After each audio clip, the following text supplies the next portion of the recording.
Welcome to the Play It By Ear podcast.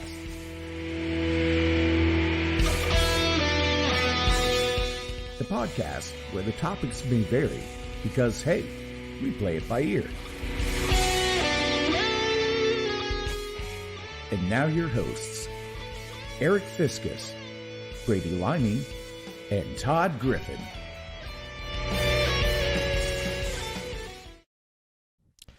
Welcome to episode 41 of the Play It By Ear podcast.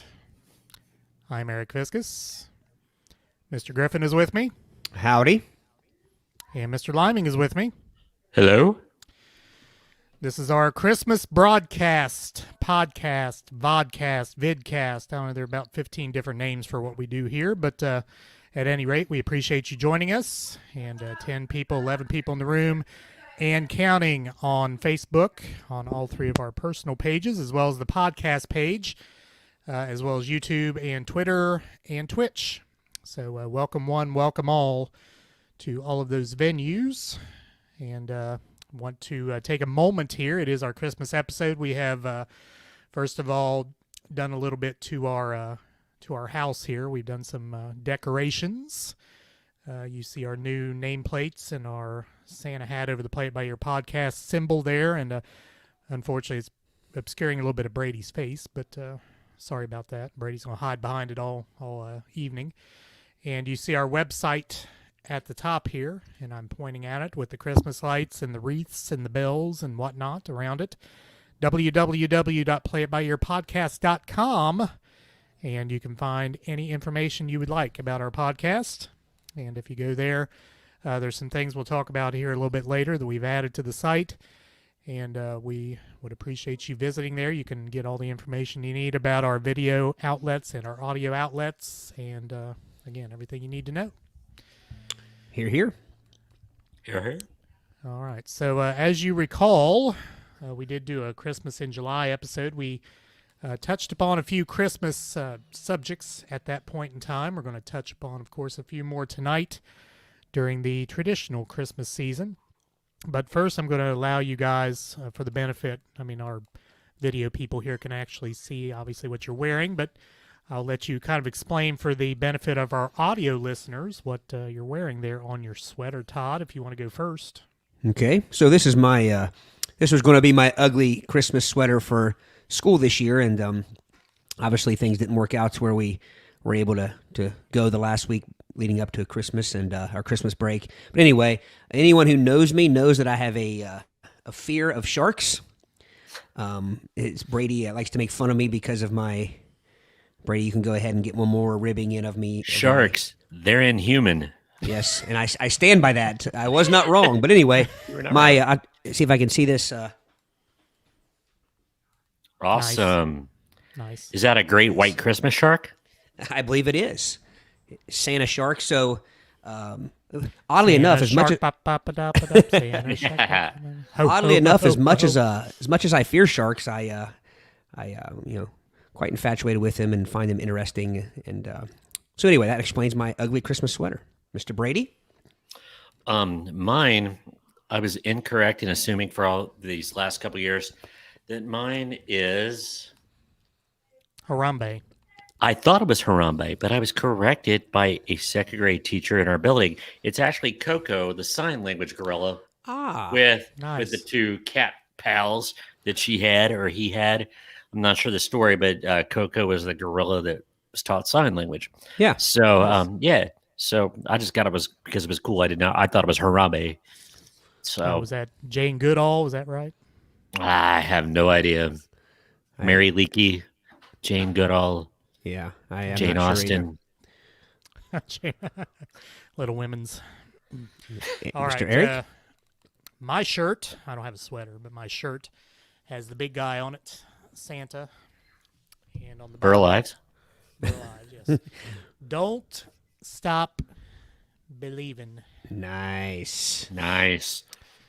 So we are properly outfitted here. Brady had a hat. I think he'll show us that later. But will you show us that now? It'll be later. Okay. Well, yeah, sure. Why not?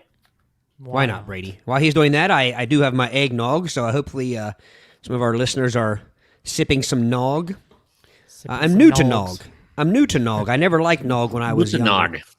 That sounds like It sounds like very Scandinavian. It's not the Nog. It's very favorite. Brady, you look like you're about to drive a sled of dogs down a mountainside. Well, I probably could with my current house guest. Speedy recoveries to my niece who had to have some emergency surgery last night. She's good. She's fine. But I had to. I had my my Great Dane nephew that I'm watching for a week, and he is huge. He could probably power a sled by himself. Ruby Roo. So, what's his name? Did you already say that? Did I miss it? Moose. Or Muss. All right. So, yes, thank you, Howard. Don't nog off, Howard says. Yes, Todd. I want to welcome Mr. Kibler. Loves our Hello, sweaters. Mr. Kibler. Thank you. Mr. Michael. Mr. Michael. And Jess Longacre. Hello, Jessica. Guys. Welcome one, welcome all. Again, we have 23 in our various rooms and outlets here. So check in on the way here, and we'll make you known. All right. If you've never been here before, we do talk about 3 topics unrehearsed, and we do that for 20 minutes per topic or thereabouts, depending on how interesting it is to you and I guess to us. We may go over that 20 minutes, but hey, we play it by ear, right? Exactly. Right. Before Todd gets started, Candace, hello. Mrs. Griffin, hello. Hope you're doing better. And from Japan. Hello. Hello. Domo arigato, Amber. Hi. Good one. It's Eric's favorite impersonation. You can say you can overdub it, Eric. I'll do that.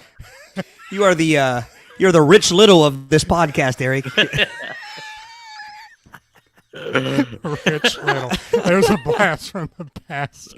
I saw a clip of him.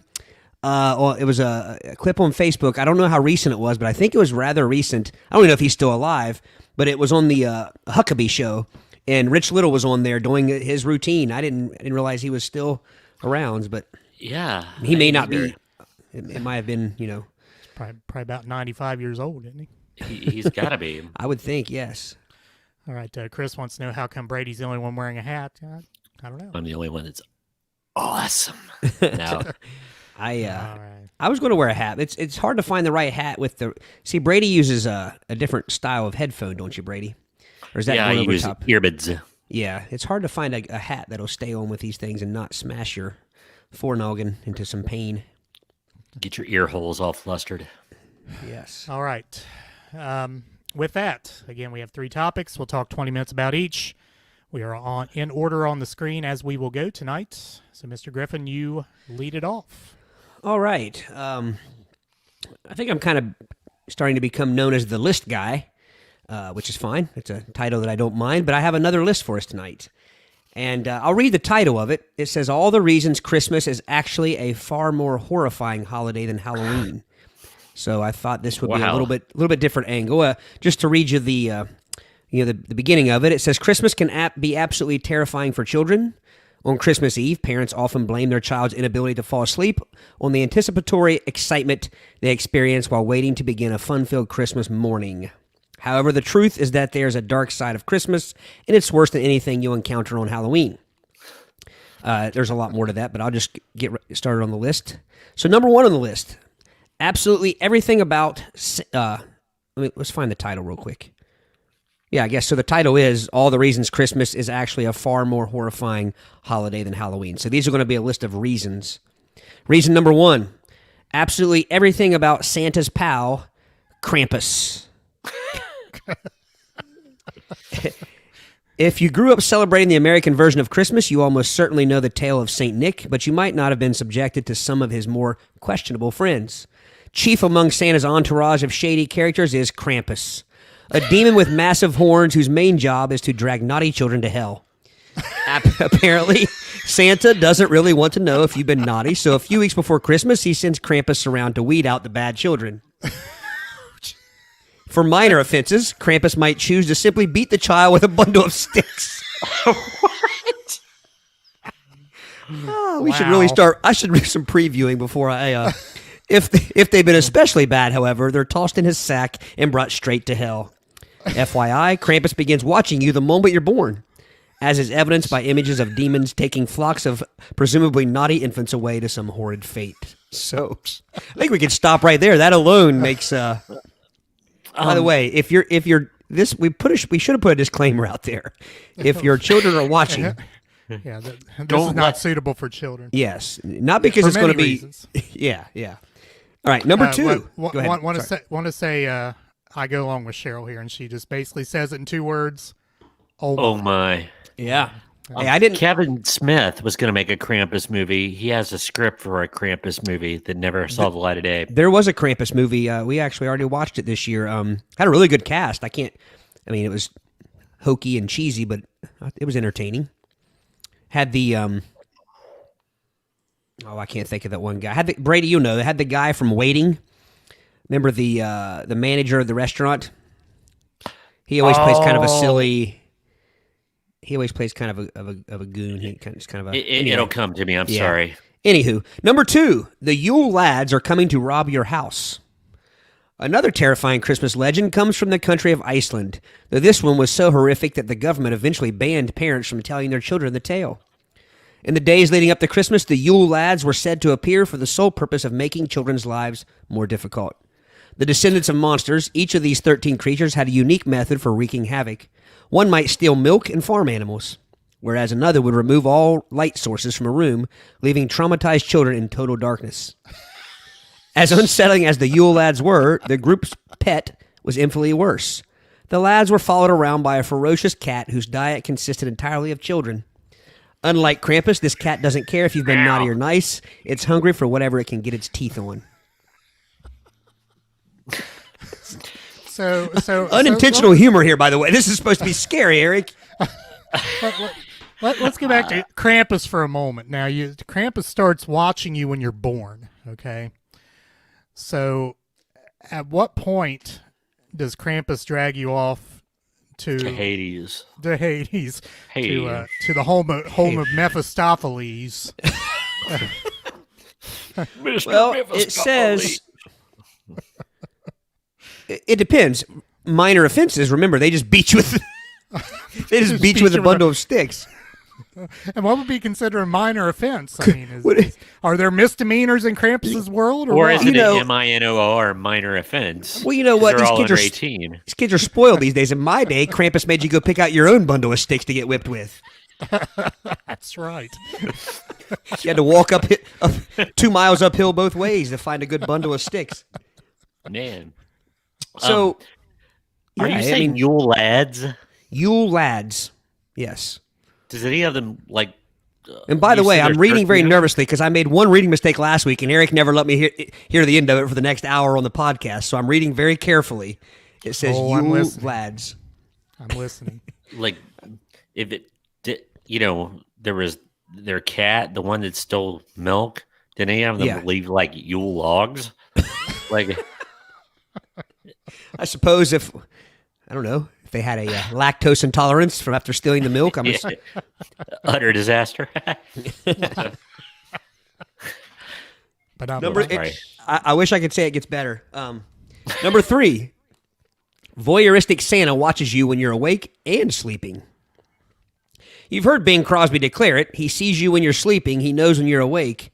No wonder your child can't sleep. An omnipresent old man with a beard is lurking somewhere around their house or bedroom. The question your child is undoubtedly dying to ask is, why aren't you calling the police? The reason your child can't articulate that question is that they have become paralyzed with fear due to your complicity in Santa's voyeurism. I'm just sitting here stunned because this is freaking me out just a little bit. Does it creep you out when this guy's watching you and winking at you? I mean, come on. Old Blue Eye. He's got... Number 4, the Nutcracker is about a child lost in another world.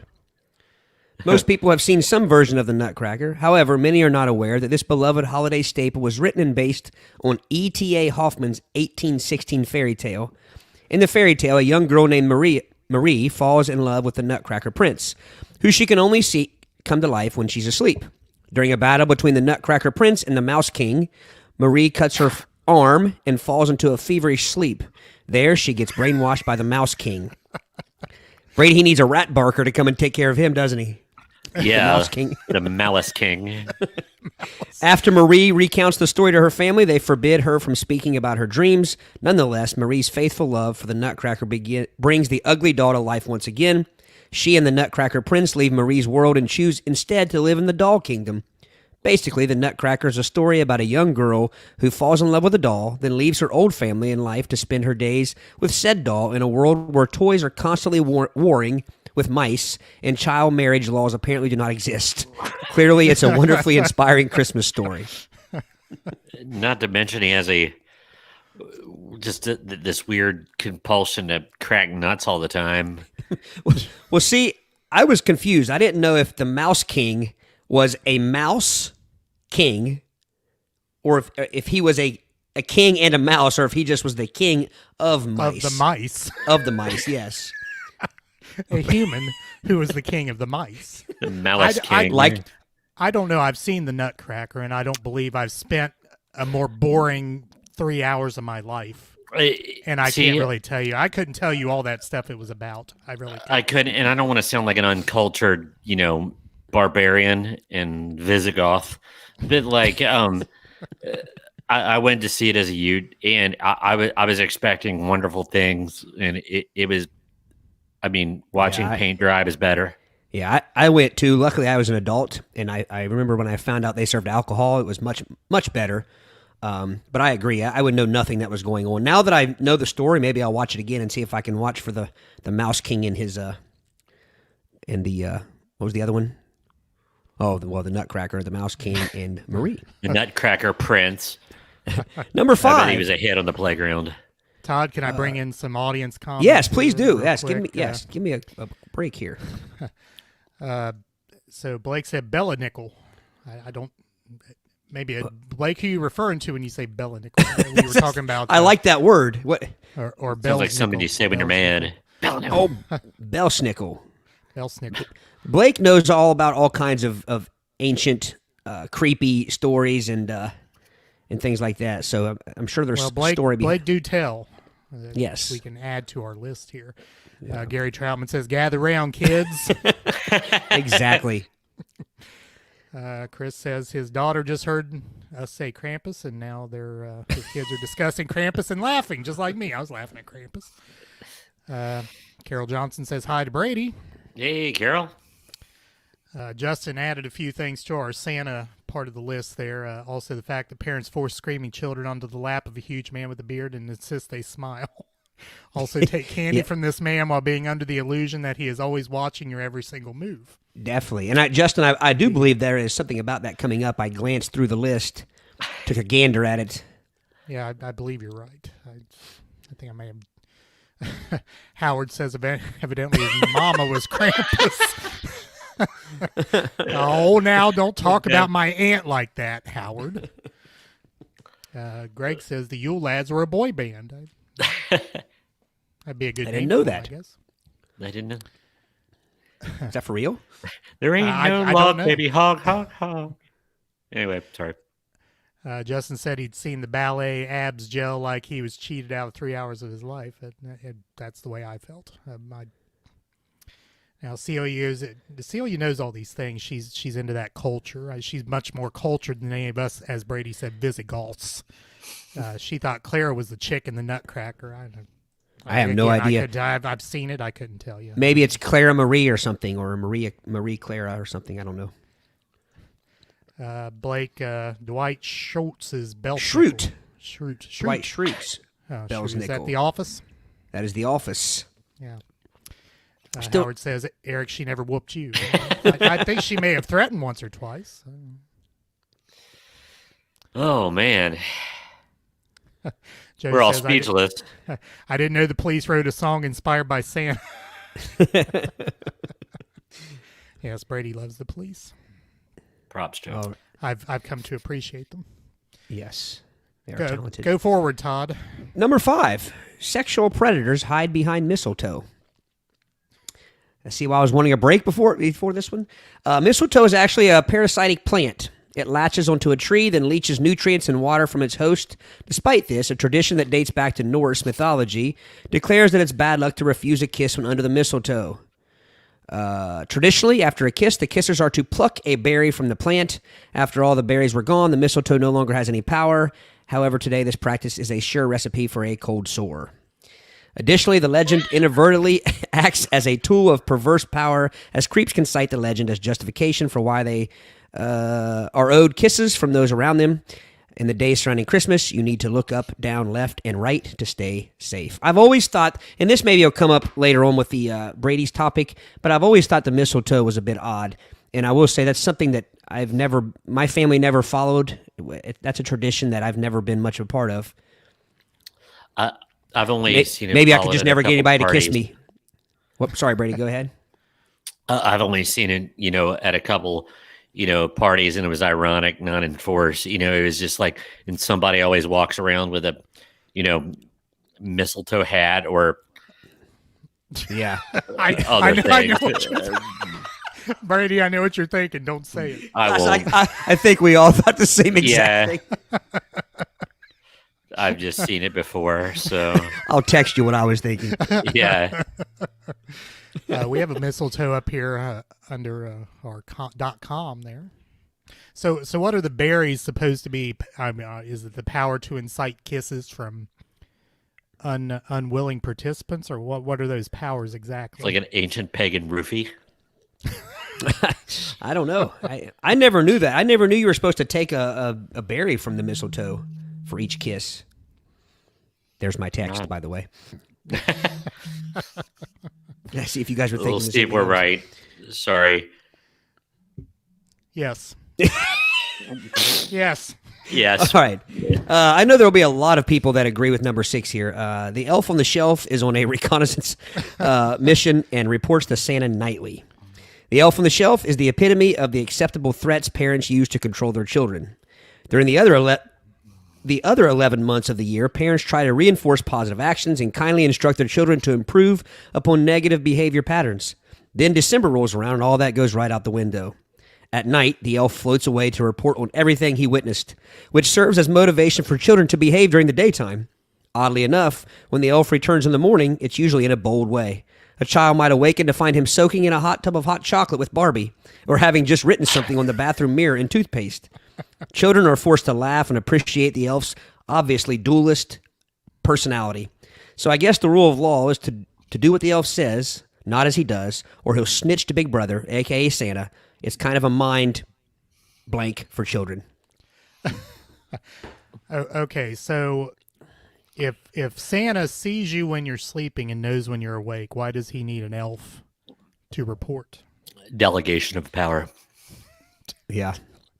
Delegation. It's exhausting. Well, so you know who doesn't need an elf? Krampus.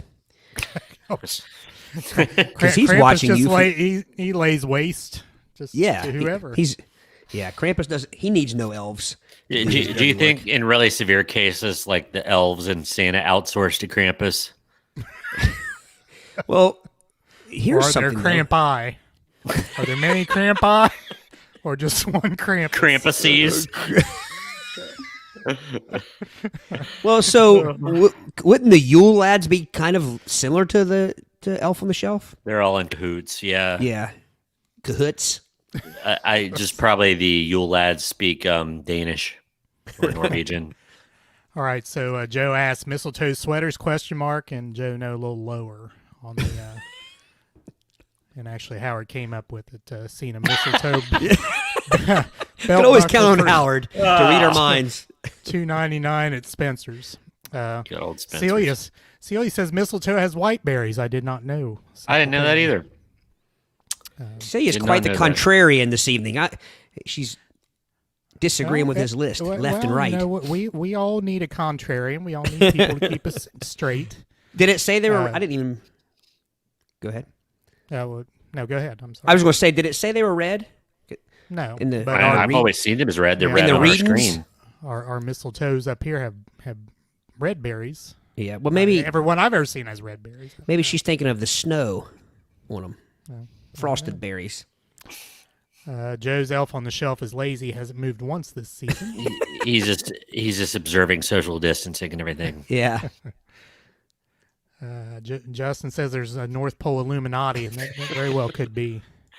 Yeah. It's the lead singer for the Yule Lads named Yule Brenner. Could be. Matt Bellsnickel knows when you're impish or adorable or admirable. Admirable. Sorry, impish. Eric. All right. Holly has red berries. Come to think of it, yes, indeed. So then we've been kissing. So everybody's been kissing under the wrong leaf all these years. Well, apparently so. All right. Number 7 harkens back to, was it Justin maybe that mentioned this? Parents allow their children to sit on the lap of a seasonal mall employee with a beard. Sitting on Santa's lap is consumerism's ham-fisted attempt to attract more shoppers to malls during the Christmas season. I love the word ham-fisted. Eric, I think you do too, Eric. After all, you can't meet Kris Kringle while shopping on Amazon. Some report that the tradition goes back to 1841 when people flocked to see a life-size Santa in Philadelphia, Pennsylvania. Today, the times are changing, and more parents prefer their children to just stand by Santa. However, plenty still force their kids to sit on that creep's lap. We've all witnessed a terrified, screaming child fighting to get off a chubby, bearded dude's lap. Why isn't that child abuse? By the way, we were at Eastgate Mall, well, what's left of Eastgate Mall the other day, and we saw the saddest mall Santa in the history of mall Santas. His eyes were just pleading. Yeah, Celia waved to him, and he literally about fell out of his chair to try, because I told Celia, I said, that's the first, recognition he's gotten all day. Oh, did he want Celia to, was he trying to get Celia over there, or what? Oh, I think he was just happy for someone to notice that he was not part of the decor. Brady. What? I saw the look on your face. All right. We keep going, Eric. Let me know when we have people chiming in. Holly berries are red. Mistletoe berries are white, according to Howard. And dingleberries are... Well, Santas are white and red. They're candy cane colored. You better see a doctor about that. But... All right. Number 8, traditional Christmas ghost stories focus on life, death, and regret. While The Christmas Carol is perhaps the most famous Christmas time ghost story in the United States, the tradition of Christmas ghost stories predates Ebenezer Scrooge and Marley's Ghost. As in the case with many Christmas traditions, telling ghost stories around Christmas time dates back to pagan customs. Around the time of the winter solstice, the pagans celebrate the festival of Yule. During this period, they believed that the colder, darker days made the spirits of the dead more accessible to the living. The history of pagan customs helps explain the relevancy of ghost stories to the Christian holiday, but the connection still seems odd. During the holiest days of the year, we scare the hell out of children with stories like that of Ebenezer Scrooge, a greedy loner who is forced to face ghosts that can manipulate his perception of time and space. Well, this is one of my I've always liked Dickens novels. I had some children's adaptations, and I always found them fascinating. But he's not exactly a barrel of laughs. I don't want Charles Dickens, to have too much grasp on my holiday. But yeah, it's some pretty dark stuff, especially the regret thing. The people who write these lists, they think a lot the way that we do. We need to. We need to talk to them someday. Have them on the show. Yes. Yeah. Do a list. One of my favorite obscure movie quotes is it's the guys that do South Park. I won't say the movie title, but he gets mad at his significant other, and he says, "There'll be no quoting of Dickens in my apartment." And I don't know why that just strikes me really funny every time. So all right. Moving along, we got just a couple more left. When Santa breaks in, number 9, when Santa breaks in, your parents just offer him food. During the 15th century in France, people believed that witches, fairies, and other creatures of the occult entered homes through chimneys. Washington Irving borrowed this concept in the early 1800s when he published a satiric... Now I found a word I'm struggling with. Satirical, yes. Piece about St. Nicholas, which many believed evolved into the tradition of Santa Claus. It's unclear why people went from being terrified of their chimneys in the 15th century to embracing the idea of mystic breaking and entering in the 1800s. The chimney ends up being one of the first areas to inspire doubt in children, especially children who do not have visible fireplaces or wood stoves. Until that happens, kids are instructed to believe that once a year, mom and dad let a stranger breach their home, move freely about, and eat and drink as he pleases. Well, when you say it that way. Yeah, really. Yeah, that's true. I never thought of that. Well, and you know what? I mean, kids never argue. They never argue. They never not want to give Santa milk or cookies. Well, Santa's bringing them stuff. True. Yeah, we'll sweeten the pot there. Santa never asked for like a sandwich and a 5-hour energy drink. I think it's always milk and cookies. I'm sorry, I'm laughing at one of these comments. I got to put a few of these comments up. Now, I guess Celia's quoting Dickens here. There'll be scary ghost stories and tales of the glory of Christmases long, long ago. That is Dickens. Is that Dickens? God blesses everyone. Howard says the play A Sousified Christmas Carol is actually funny as a Christmas ghost story. I've never seen that one. I haven't either. This is what I was laughing at. Santa was sitting like a drunkard with his beard pulled down, scrolling on his iPhone when I was there the other day. Is it the same one? It has to be the same one. Yeah. I'm glad you saw it. Otherwise, I kind of feel like I didn't give it much its due justice. But yeah, it was definitely something to see. He was saddened. Matt thought Santa came through the floor vents pre-fireplace. So, did he actually push the vent up and emerge from the little vent hole, or was he like a mist? Like a paranormal fog, and it came through. Was he shaped like an anorexic SpongeBob? Wait, the rectangle. I mean, how's Santa going to fit through the little rectangle? Santa can do anything. Yeah. Was he a mouse? Was it Santa mouse? He was the Mouse King. Oh, man. Proceed. Right. Number 10, those beautiful Christmas songs are actually creepy as beep. Even if you're not Christian, you most likely celebrate the holiday season to some extent. If nothing else, you probably enjoy hearing the occasional Christmas carol, which are basically unavoidable in the month of December. And I know that we'll probably have a lot more to say about this on Brady's topic. And why shouldn't you enjoy songs about spreading love and goodwill? Hang on. What about I Saw Mommy Kissing Santa Claus? Seriously, the pinnacle of moral authority for children is cheating on Mrs. Claus and hooking up with your mom, who happens to be cheating on your dad. The song ends after about 3 minutes, but the subsequent divorce proceedings, custody battles, and related emotional trauma take years to fully unfold. So not only does Santa break into your house, eat all your food, drink all your drink, he kisses your mother. Yes. With no Probably mistletoe. not under the mistletoe. Yeah, exactly. Unless he's got one of those. Yeah. Exactly. It's number 11. I think there's 12 total, so this is the last. These are the last two. Number 11. The Christian tradition of Twelfth Night has its roots in paganism. Twelfth Night typically gets celebrated on the eve of the Epiphany, which usually falls 12 days after Christmas. What did you say? On top of this, many families will take down their Christmas tree on or immediately after 12th night. This all sort of links the 12th night tradition to Christianity. However, the 12th night celebration is rooted in pagan customs. Originally, pagans celebrated the Yuletide festival around the time of winter solstice, roughly December 21st. When the Christian church sought to combat paganism by commemorating the birth of Jesus Christ when the celebration of Christmas, important pagan events were converted to Christian analogs, and thus the 12th night festival was born. One particularly famous pagan 12th night tradition calls for a cake to be made with a bean and pea. Oh, I'm already getting sick. Oh, with a bean and a pea baked inside of it. The man who discovers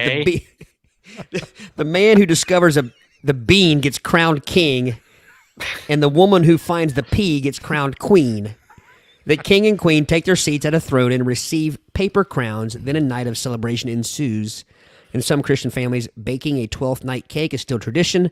However, while Christians view it as a rounding off of the Christmas season, pagans saw it as a time to worship the mother goddess of nature. What if the man finds the pea and vice versa? Well, or what if both items are in the same slice of cake? I'm assuming they spread it out a little bit. I'm assuming it's not it's not up against it, nor in it. So you can only have one piece of cake then. Yeah, I mean so they put one bean and one pea, and I'm assuming do they just switch if they find the other? The male finds the pea and the. Yeah, I mean that would be kind of a royal drag, no pun intended. If that was even double funny. You can see where I'm going with this. Like, it's like, dadgummit, I got to be the queen. It is a royal drag. Well, first off, the thought of a bean accidentally or purposely making its way into a cake that I'm eating makes me hurl, and a pea makes it even worse. Maybe it's like a lentil. It's something small. I could get by with a bean, I think. I wonder what kind of bean it is. I mean, if you're talking green bean, I don't mind green beans, but I don't want them in my cake. What if it's like a lima bean? Ugh. I want it to be snappy and small, and you can't even taste it. A butter bean. Yeah. Like I said, that's why I went with lentil. It's small, and you could wedge it into icing and not even know it's there. Yeah, you know what? I wouldn't even know that I ate a bean in my cake until 2 hours later. I'm trying to pick the damn bean skin off the roof of my mouth. Oh, true. That is truth. You guys know this. Every time I eat chili, I complain to you guys about picking bean skins off the roof of my mouth. Bean skins. Must be the shape of the roof of my mouth. I don't know. It's prone to bean skinnage. Number 12. The abominable snowman is sorry, let me reread that. The abominable snowman is real and is trying to kill Rudolph. Rudolph the red-nosed reindeer has earned its place among the Christmas classics. Its choppy animation is still enchanting children almost 53 years after the film's creation. However, that doesn't stop the story from being terrifying. Why does a tale involving Santa's favorite reindeer and an adorable elf who wants to become a dentist need a sharp-fanged, Christmas-hating monster? Apparently to remind children that people would dislike them for their differences, i.e. Rudolph and Hermie, the aspiring dentist elf, and also that monsters exist who are inbred to hate holiday cheer. For many children, these scenes of horror stick out in their memory, to the point that the rest of the film is quickly forgotten. It's no wonder kids are interested in television shows like Pokemon and Puppy Pals. The end. That was scheduled TV when we were young. I mean, you had to watch Rudolph and Frosty the Snowman. And I never remember being afraid of it. I don't. No. That abominable snowman was a bit scary. Yeah, I guess so. Yeah. Jagged teeth and such. I never could say it. I always thought it was the abdominal snowman. Yeah, I struggled right there, to be honest with you. If Eric didn't have me on high alert with my reading skills. My reading. I read pretty good when I want to, I reckon. Oh, man. All right. Good list. Thank you very much. I apologize to everyone who, don't let Krampus or the Yule logs, or the Yule lads. Yule logs. Those either. All right. Right before we get into topic number 2, which is mine, we will talk about if you would like to support us financially and what we do, please go to playitbyyourpodcast.com/support, and we talk about this on every show. We do have a bit of expense in doing what we do, and the software you're showing. We put out a post a couple of days back talking about the StreamYard software we use, and again, different things that for example, this overlay that we have tonight, the Christmas-themed overlay, came from another piece of software. So while it's not terribly expensive, I mean, there are some expenses involved. So if you want to support us in what we do financially, and we're not asking to break the bank, just if you enjoy what we do, help us out in what we do. Please go to playitbyyourpodcast /support. And we want to thank our monthly contributors, our monthly supporters, Joe Rocky, Christina Rocky, a new supporter, Chuck Griffin on the list. Thank you, Dad. And Jessica Longacre, who I believe is with us here tonight. I don't know if Joe and Christina are in here or not. They haven't chimed in yet, but I don't know if Chuck's with us here tonight. But he doesn't have Facebook. He'll definitely be listening later. He doesn't miss an episode. Yep, he doesn't miss an episode. Outstanding. So, again, thanks to the four of them. And if you'd like to join them, once again, playitbyearpodcast.com/support. We thank you. Yes, we thank you very muchly. All right. Moving on. And I'm going to throw a couple more comments up here. Matt Vaughn in the room with us. Hello, Matthew. That voice you hear in our intro and outro, that is Matt Vaughn. He was a guest host earlier in our, I can't remember what episode that was, but one of those episodes on back. Matt was on with us. Yeah. Way back. His simple comment was Santa was not a nice person. An asshole. An asshole, yes. He's an asshole in Rudolph. And he was. And I will, I'll get to that here in the next topic. As we talk about some Christmas tweets. Celia always had a problem with Rudolph, always thought that Santa must have hated kids with birth defects. After all, he wouldn't accept Rudolph. And there was also the Land of Misfit Toys there. Was that? Yeah. Or was that that was Rudolph too? That was Rudolph too? Yeah. Yeah. Yeah, we got to get into some happier Christmas topics. Indeed. Hey, people need to know the truth about these things. Becky asked, "Isn't the 12th cake like a king cake?" And does it have that name too? Did that little blurb there talk about being a king cake as well? Is that another name for it? I didn't see I've it. Never heard of it. Does a king cake have a bean and a pea in it? It does. It's a Mardi Gras cake, if I remember correctly. It's French. So again, we're talking just one bean, just a single bean. A bean. Somewheres in the cake. Not PEE. PEA. Take out a tooth if you weren't careful. Maria Rocky and Joe Rocky are here. Hey, hey, hey. Hey, hey. And I guess Christy's probably there too somewhere. But hello, all. All right. So topic number 2. Oh, well, Becky chimed in. A king cake has a tiny baby in it. That's kind of frightening. Yeah, I was going to say, I think I'll go with the bean and the pea. And Mrs. Wilson with us, she chimed in as well. Has a little baby. So is it a bean with a baby? Like somebody painted a tiny picture of a baby on the skin of a bean? And the Mardi Gras cake that we had, or that years ago, it was like a small plastic child's toy, but think like a micro. It's a choking hazard, for goodness sakes. Yeah, I agree. I was worried about it. Yeah, I guess if you choke on the little baby in the cake, you can be the king in perpetuity. that just kind of erases everything that's fun about the cake. The whole time you're eating it, waiting to snap your tooth off on a toy baby, on a miniature baby doll. Yeah, cake. Yeah, that is kind of frightening. A lot of frightening things in that list there.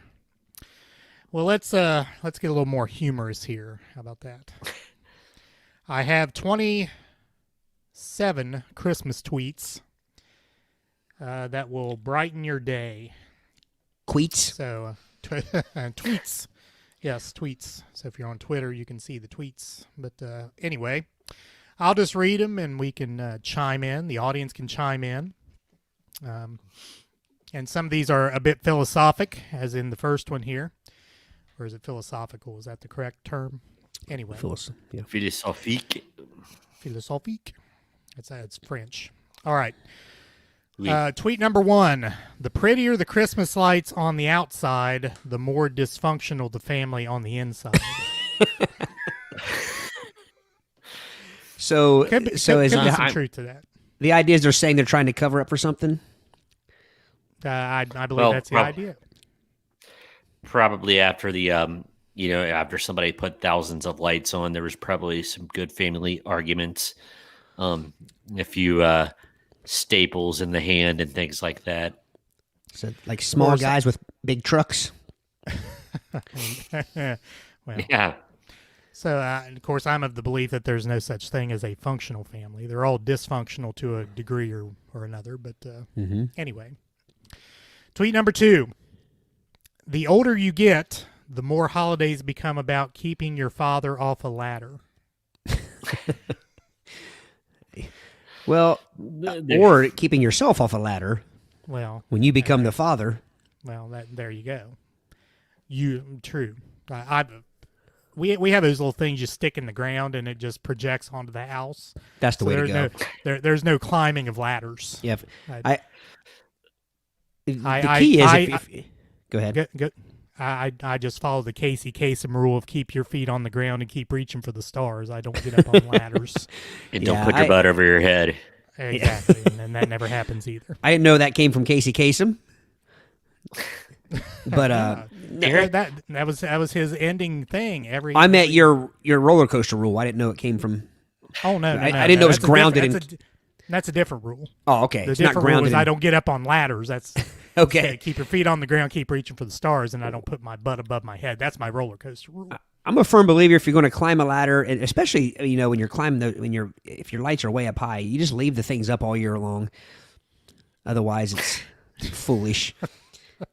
And by the way, we are not trying to make fun of anyone who decks their house out, and everything we say in kindness and jest and respect. Yes, I am not a person that. I did put some bows on some lights outside, and I've bitched about it the entire time because the wind blows the things around to the side, and you can't even see them every single day. And so I stopped even rearranging them. But yeah. I'll just put that there. Stop putting your comments up there, Eric.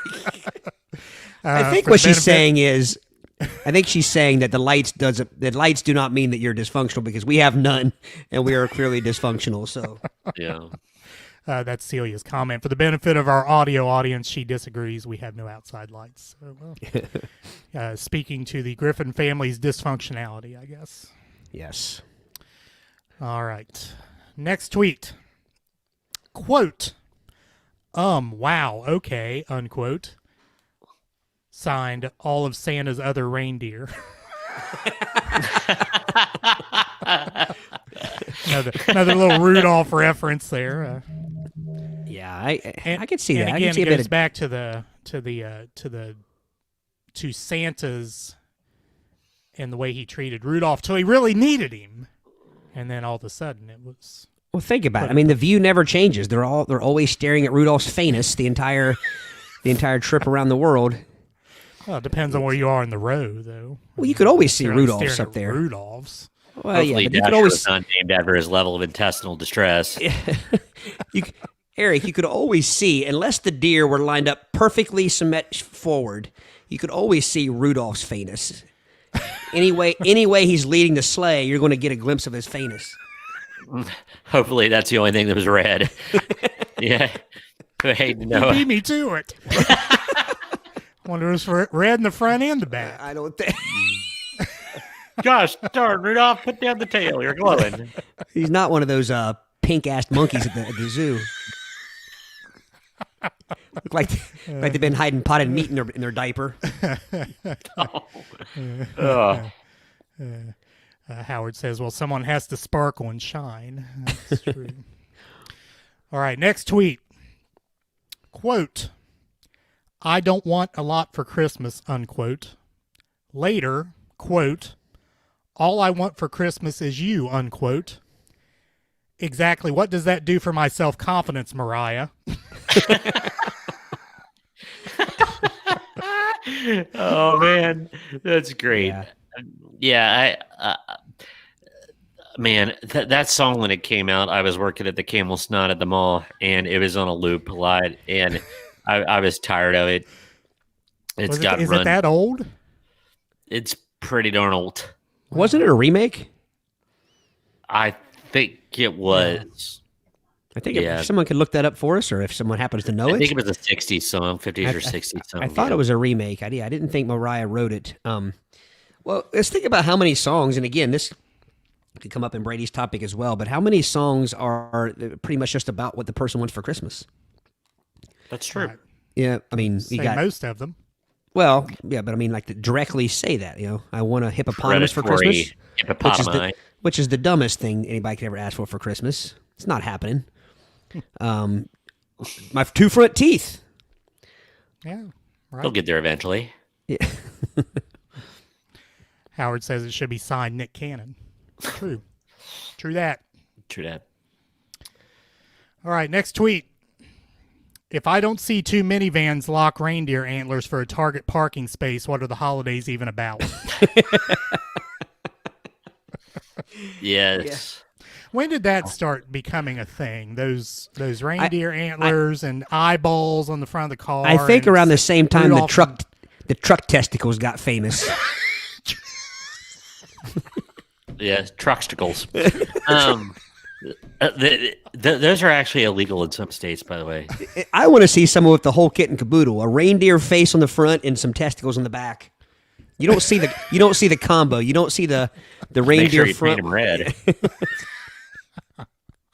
Yeah, you don't see that combo very often. If anybody has that combo out there listening, please let us know and take a picture.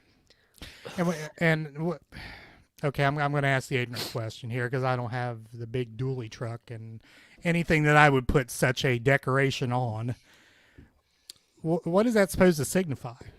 I mean, is it supposed to signify that you big tough guy?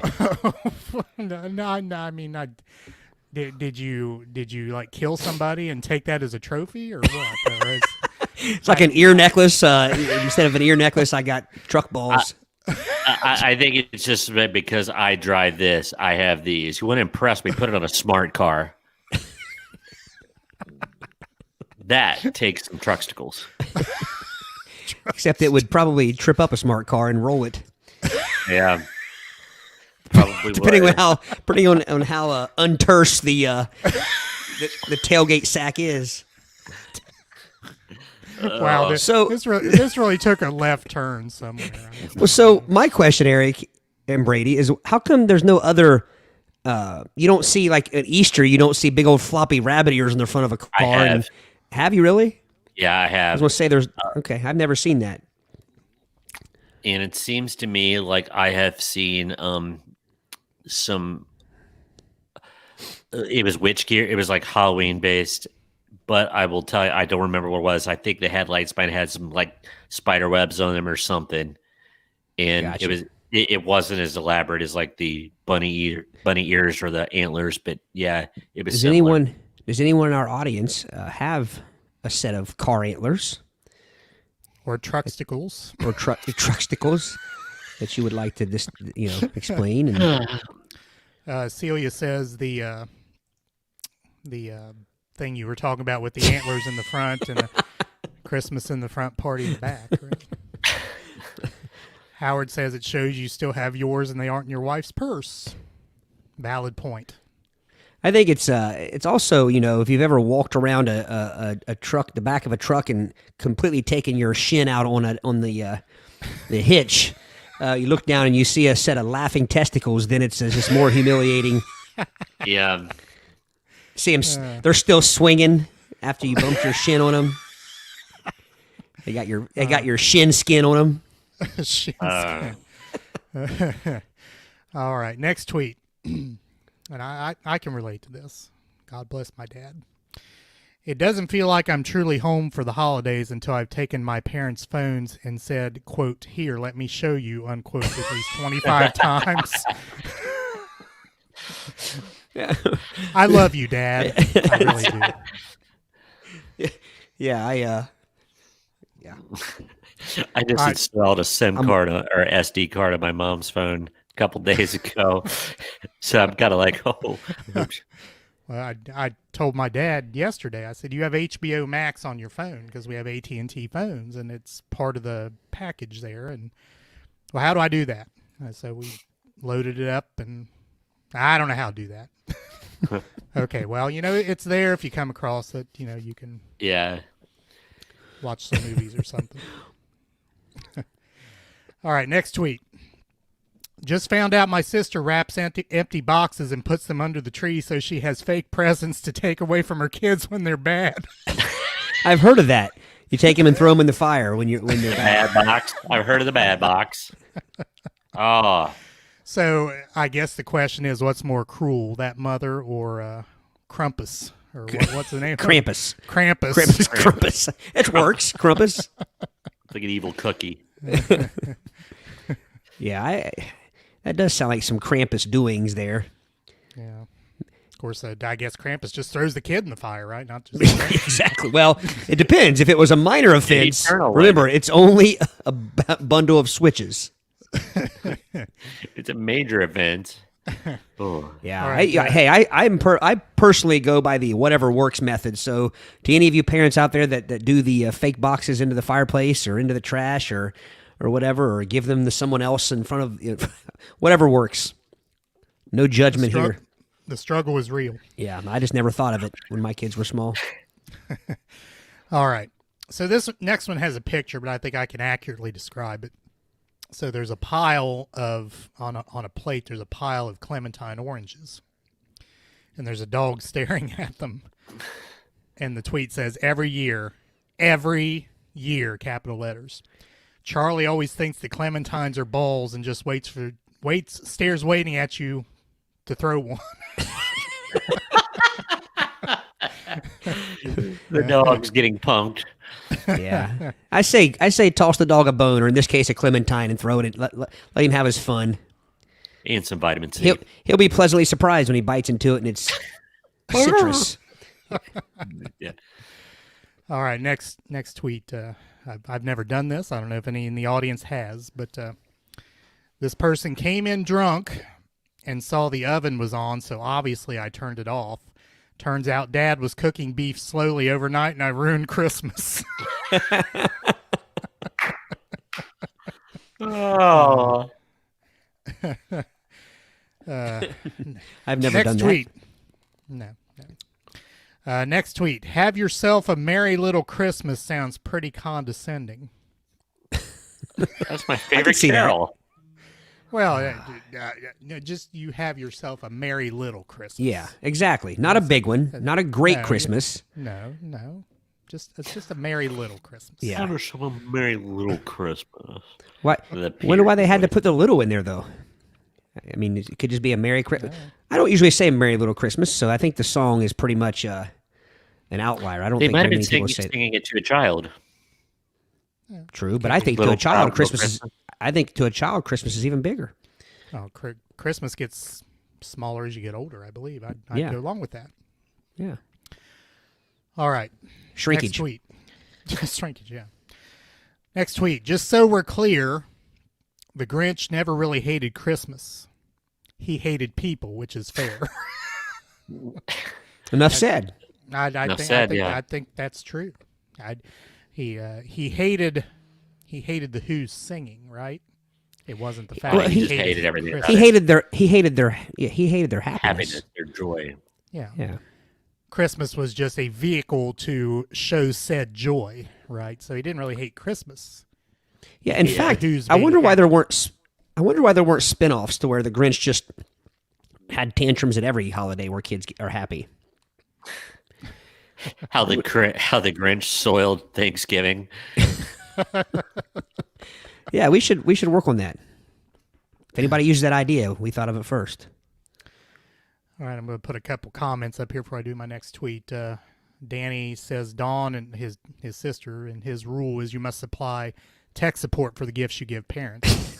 It's a good idea, but I think my dad likes arguing with. I think my dad likes arguing with tech support too much. And Howard says, so glad my folks passed before cell phones came about. And again, Howard, the struggle is real. It is. I love you, Dad. I have to keep saying I love you, Dad. I know he's probably listening right now. I was going to say, yeah, he probably is. And same way with Dad. Thank you again for the donation and the support. Apparently, he didn't need my help doing that. So there you go. He's learned. Right. All right. So this tweet says Sarah Buckley on it, but I think maybe Becky Fiskus tweeted it. It says RSVPing to a Christmas party, whispering into phone. Is it okay if I bring my weird roommate? Husband from behind. Stop calling me that.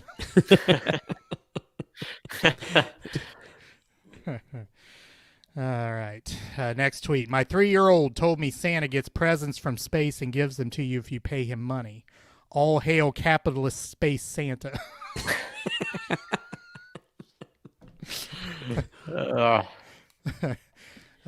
This one has a setting to it.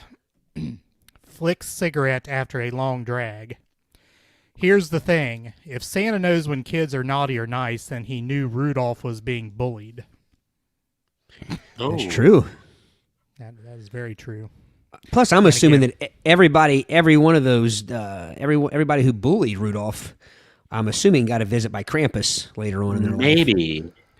Maybe Santa's telepathic powers only worked on humans. They didn't go to the animal kingdom.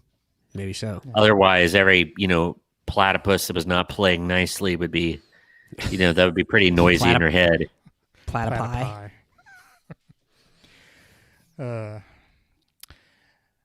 Next tweet.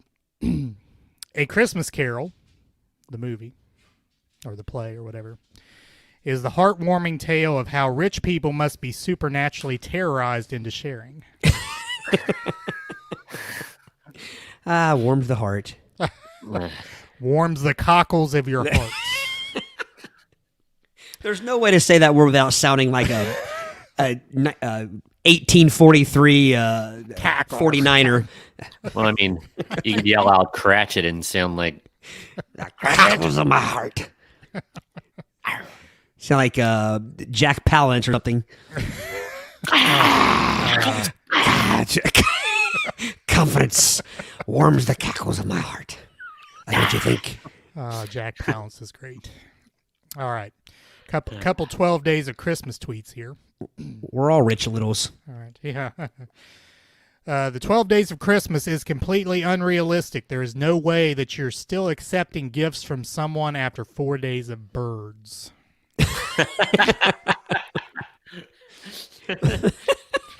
Boys.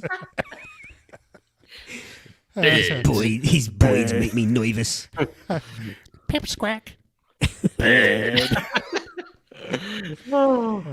All right, so I was reading something today when I was excuse me, and it was talking about how the whole idea of the 12 days of Christmas, we do it completely backwards from what it used to be. When you look at the tradition, I mean, our Christmas season starts now a month before Christmas, at least, and it pretty much ends Christmas Day, and to where before it was pretty much didn't start until Christmas. Correct. So I don't know what you would blame for turning that around. All right. Next tweet here ties into the previous one. And I think I like this Twitter handle, Elfish Presley. It's an elf with a pompadour. Elfish? Elfish. Elfish. Elfish. Elfish. That's all it says? Elfish. No, that's his Twitter handle. Oh, okay. All right. Ladies, if he gives you 12 drummers, 11 pipers, 10 lords, 9 ladies, 8 maids, 7 swans, 6 geese, 5 gold rings, 4 calling birds, 3 French hens, 2 turtle doves, 1 partridge in a pear tree, he's not your true love. He's wanted in multiple states for kidnapping and unlawful possession of birds. Birds. I heard you mention the papers in there. Papers. Cattle rustling. Papers. The paper. If those maids are milking, that they had to steal. They had to be cattle rustling too. Which is a little bit like rat barking. Okay, I'm just going to say it here. Milking maids. What is the prize in that? I mean, is it the cow? Is it the milk? Is it Milt? Milt. Milk. Milt. You get milk. You don't have to go. You don't have to go out in the bubonic infested cold air. You got maids doing it for you and shipping in the milk. Yeah. Yeah, I mean, how else were people supposed to wetten their cereal? Well, not in Brady's world. That's right. Hey, I just eat it with a fork. They can milk away. But no, that's not a bad trade-off back in the day. I mean, it's but do you better get the than cow the too, or just the milk? The milk. Yeah, but you got attractive ladies giving it to you. So do you get the ladies too? Well, it says maids and milking. Is it the maids and the milk and the cows? Well, you get one or the other.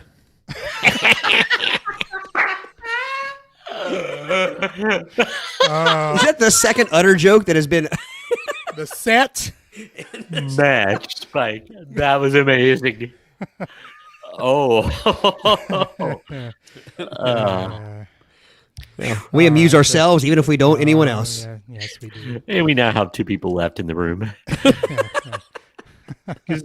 Actually, there's 15, but all right. So a couple comments here. Which is better, to be Rich Little or Little Richard? I don't know. Depends if you want to sing or do impressions, I guess. Celia, if you got all the 12 days of Christmas gifts, you would get 365 gifts. Is that coincidental? That seems, because there's 12 months in a year and 365 days in a year. That can't be coincidental. Somebody's doing some numerology mojo in there. Yeah. So.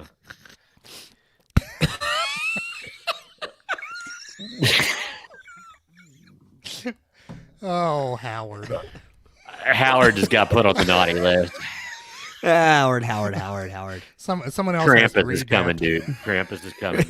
Howard says, for those that are not viewing, Howard says, "Are they milking cows or are they lactating themselves?" Which is a fair question. If you can't see the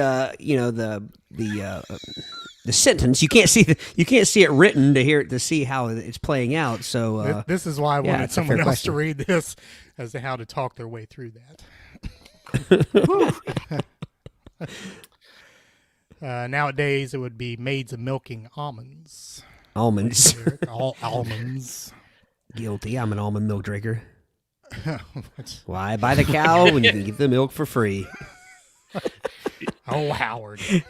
Am I the designated Howard reader now? You sounded like Paul Lynde when you said that, Eric. Oh, Howard. Oh, Howard. Wow. Howard, we missed you last week. Yeah. Yes. Danielle says Howard permanently resides on her naughty list. I'm sure. Howard, right. Krampus is still watching. Krampus, he got a bundle of switches ready for you. In the Yule lads. Or he might drag you off to hell. That's right.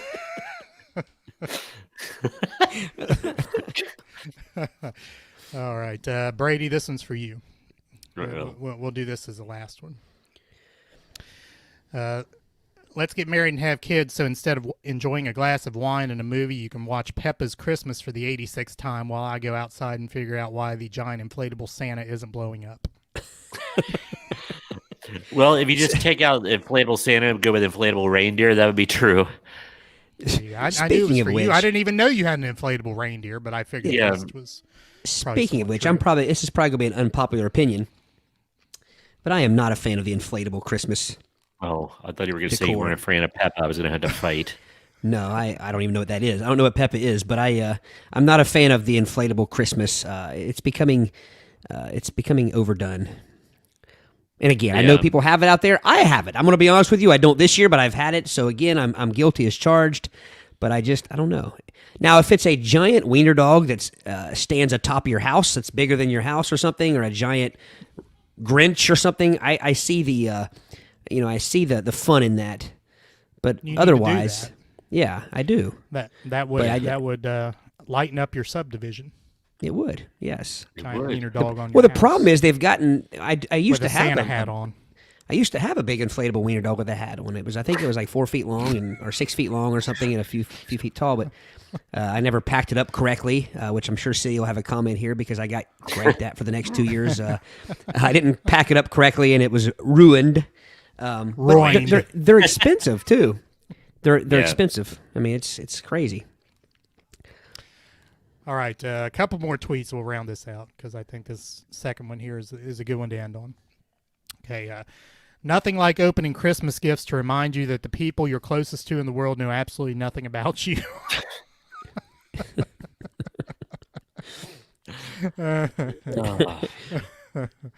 I'm just going to put that right there. I will not read it. Easy, Matt.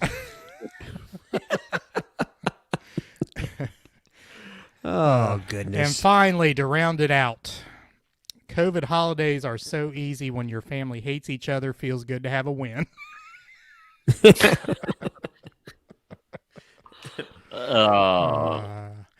And that are the tweets, or those are the tweets to lighten up your day. Those Christmas tweets. The queets. Yeah.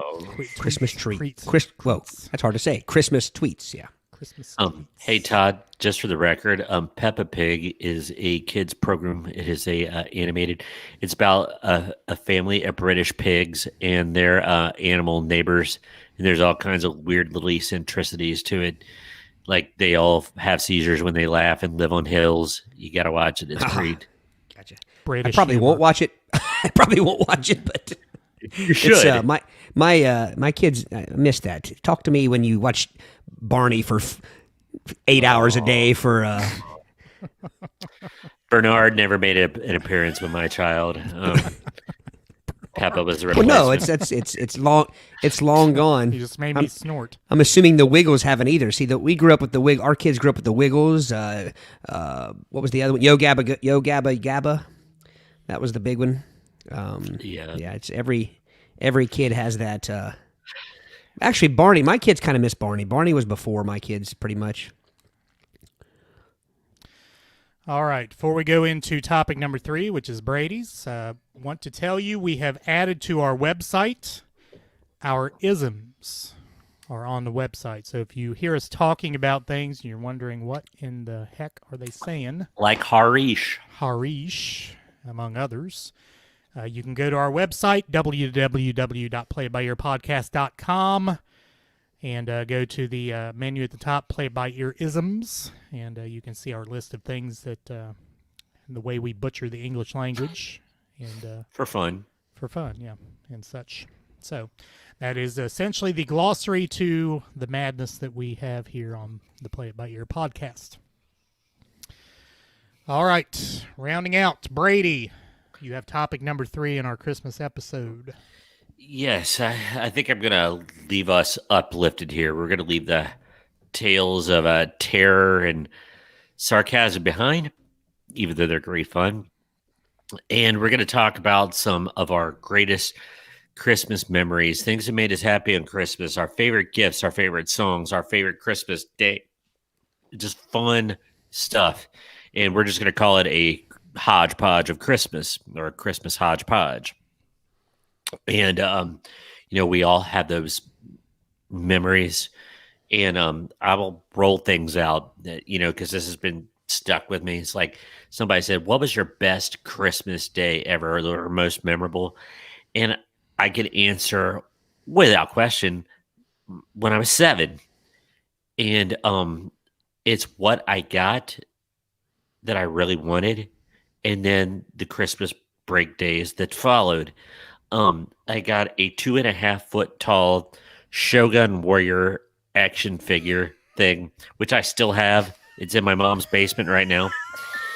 And Shogun Warriors and the Great Mazinga, if you want to be specific. And but anyway, I didn't want to be, but thanks. Yeah, you got to throw that in there. And there's been generations of children play with that in my house. And I got slime when slime first came out. I got a couple Batman Kids steal accessories. school glue and make their own slime now. That is true. We weren't as industrious. It was new. If you lived in the good part of town, you got the slime with the purple worms in it. That came later.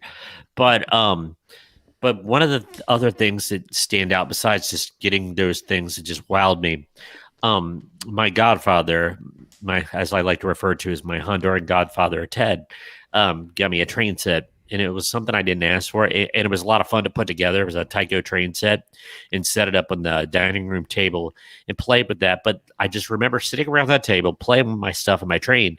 And then lo and behold, on TV comes the Batman movie. Now, this is the Adam West and Dick Ward. Burt Ward. Burt Ward, sorry, Dick Grayson, Burt Ward. And it was the one where the shark gets Batman by the leg and he pulls out his bat shark repellent. Whoa. Batman, yeah. You said Batman. We don't Oh, say I'm sorry. Batman on I this show. had no idea who you were talking about there. Yeah, Batman. And the he's in the Batcopter and a shark grabs him by the leg and he has to pull out his trusty bat shark repellent. And like, it's just right there, And I just remember that Christmas as being awesome because I just remember it vividly. And so what would do you have those Christmas Day moments where it was like that, where it's just like, man, that was a good day? I have a related question. It's not a Christmas related question, but sure. we do have a Batman expert in the room. I assume Yes. he's still in the room. So was the utility belt, was it like magical and just created things as needed, or were they all equipped within the belt? So he encountered a shark, therefore shark repellent created itself on the belt. Do you know what the best one ever was related to that? Is when Catwoman had this mystical perfume that would make you a slave and a zombie, and he had bat nose plugs. For real. He said, that's why in my utility belt, and pulled him out. Yeah. So was it a deal where was it a deal where he knew he was going to get? He knew what could happen. He knew the things that could take place. So he was prepared, or did he always have shark repellent on him? I think he was the ultimate Boy Scout. He was just always prepared for everything: nose plugs, shark repellent, everything. The Batarang. I don't know that you could presuppose what the Penguin or the Joker were going to do. So, I don't know how you could equip your belt. Just a big old can of whoop it. I don't, as far as my Christmases, I don't have, I was thinking about this earlier. I don't really know that I have one that stands out. But also the other way, I have none that I remember standing out because of their negativity or their being bad either. Pretty consistent good Christmases my entire ute. Yeah. I know as far as my own, like when I have my own kids, my wife and I both talk about how we surprised our kids with a Disney World trip for Christmas, which that's probably the most memorable as far as when you combine my entire life. But as a kid, I can't really remember any standing out. Again, I always had good Christmases. I was spoilt. Was there that one item that you just had to have, and then when you got it, it was like, yeah? I remember, back in my day, you would take the JCPenney wish book or the Sears catalog, whatever it was, and you circled your service merchandise, some things that you wanted. And so kids really miss out today. I'm trying to think. This catalog they do, anymore. Yeah. Although I did get an Amazon toy catalog. Yeah, this year, I was getting ready to say that. In the mail. Too late though, because none of the stuff was appropriate. It was all aged below my children's. But by the way, Howard says Batman is basically a Boy Scout, prep for everything. So he's the resident expert. But no, Brady, I can't think of anything. Todd, there's a story here. Now wait, don't move on. Celia says, "What about the Christmas, Todd, you got in trouble when you were little?"